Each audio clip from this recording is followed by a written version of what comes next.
and is enrolled as a voter in any area in a province or as the case may be the federal capital from where he seeks membership.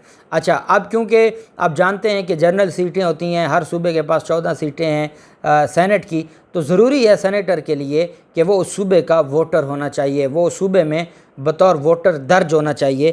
یہ آئین پاکستان نے جو ممبر ہے national assembly کا، اس کے لیے یہ نہیں ہے، اس کے لیے ہے کہ is enrolled as a voter in any electoral roll of any part of Pakistan for election of general seat. National assembly میں یہ ہے کہ وہ کہیں کا بھی ووٹر ہو سکتا ہے اگر وہ پاکستان میں جنرل سیٹ پر الیکشن لڑ رہا ہے، جبکہ سینٹ کے لیے ضروری ہے کہ وہ جس صوبے سے جو ممبر کے لیے امیدوار ہے سینٹ کا، وہ اس کا ووٹر ہونا چاہیے ایز دا کیس۔ اور اگر وہ اسلام آباد کا ہے، وہ جو وفاقی دارالحکومت کا ہے، تو پھر اس کو اس دارالحکومت کا ہی ووٹر ہونا ضروری ہوگا۔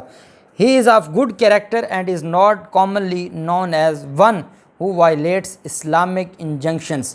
اچھا، اب یہ بات بڑی اہم ہے۔ آپ جانتے ہیں کہ ہمارے ملک کی بدقسمتی یہ ہے کہ ہمارے ملک میں اس وقت 60% ضمانت پر جو رہا لوگ ہیں وہ ہماری کابینہ میں ہیں، اور اسی ریشو سے ہماری پارلیمنٹ میں جو لوگ بیٹھے ہیں ان کے خلاف مقدمات ہیں۔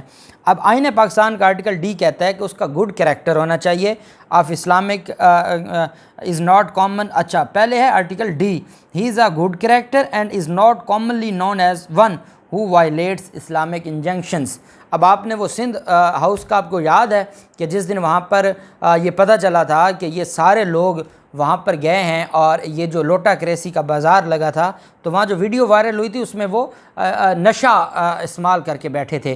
تو کیا یہ لوگ آئین پاکستان کے آرٹیکل 62 کے تحت جو نشہ استعمال کرتے ہیں کیا وہ ممبر بننے کے قابل ہیں؟ بالکل نہیں ہے۔ سب آرٹیکل ڈی کہتا ہے ہی از آف گڈ کریکٹر، اس کا اچھا کردار ہونا چاہیے، اینڈ از ناٹ کامنلی، اور عام طور پر یہ نہ جانا جاتا ہو کہ وہ ایسا شخص ہے جو دین سے دور ہے، جو مذہب سے دور ہے، جس کو اسلامک تعلیمات کا بالکل اندازہ یا پتہ ہی نہیں ہے۔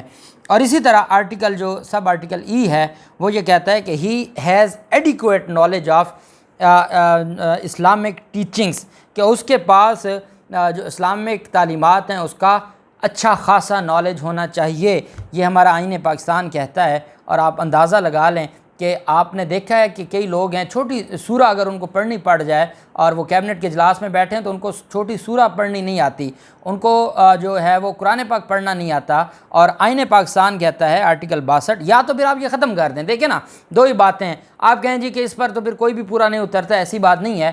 یونیورسٹیز کالجز میں جو لڑکے پڑھنے والے ہیں وہ بھی ان چیزوں کو، ان کو بھی وہاں یہ چیزیں سکھائی جاتی ہیں۔ قرآن پاک ہر مسلمان کو پڑھنا آنا چاہیے اور آتا ہے، اور اس کو سیکھنا چاہیے۔ نماز ہے، بیسک چیزوں کا تو پتہ ہونا چاہیے، کیونکہ اس نے پاکستان اسلامی جمہوریہ پاکستان کے آئین ساز جو ادارہ ہے، قانون ساز جو ادارہ ہے، اس کا ممبر بننا ہے۔ کوئی وہ عام آدمی نہیں ہے جس نے پاکستانیوں کے لیے قانون بنانا ہے تو آپ کہیں نہیں جی اس کے اوپر تو پورا نہیں اترتا، تو اس کے لیے ایک ایکسیپشنل آدمی ہونا چاہیے جو اپنے حلقے کے لاکھوں لوگوں کا ریپریزنٹیٹیو ہے، تو کیا اس کو نہیں ان چیزوں کا علم ہونا چاہیے؟ تو آئین پاکستان کہتا ہے کہ he has adequate knowledge of Islamic teachings and practices obligatory duties prescribed by Islam as well as abstains from major sins، کہ وہ جو بڑے گناہ ہیں، بڑے گناہوں میں قتل بھی شامل ہے، شراب نوشی ہے، جوا نوشی ہے، یہ سارا کچھ جو چیزیں ہیں وہ گناہوں میں شمار ہوتے ہیں۔ آپ کتنے ہیں جن کے خلاف دہشت گردی کے مقدمات ہیں، منشیات کے مقدمات ہیں، کرپشن کے مقدمات ہیں۔ جو اب کرپشن سے کیا مراد ہے؟ یہ ہے چوری جو حد میں آتا ہے۔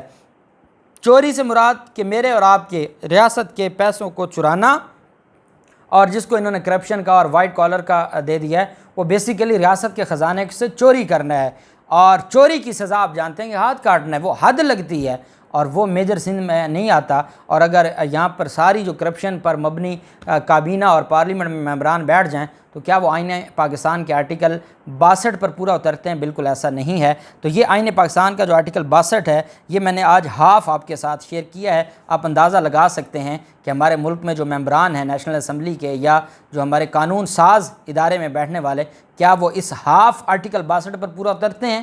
بالکل نہیں ہے۔ اور کل انشاءاللہ ہم پھر بات کریں گے آرٹیکل 62(1)(f) پر، جس کی بنیاد پر نواز شریف کو تاحیات نااہل کیا گیا تھا، یا جو تاحیات نااہلی کا کنسیپٹ ہے وہ آرٹیکل 62(1)(f) سے آیا ہے۔ اس کی تفصیل بھی آپ کے ساتھ شیئر کریں گے۔ اللہ پاک پاکستان کامیاب و ناصر ہو۔ بہت شکریہ۔ اللہ حافظ۔ پاکستان زندہ باد۔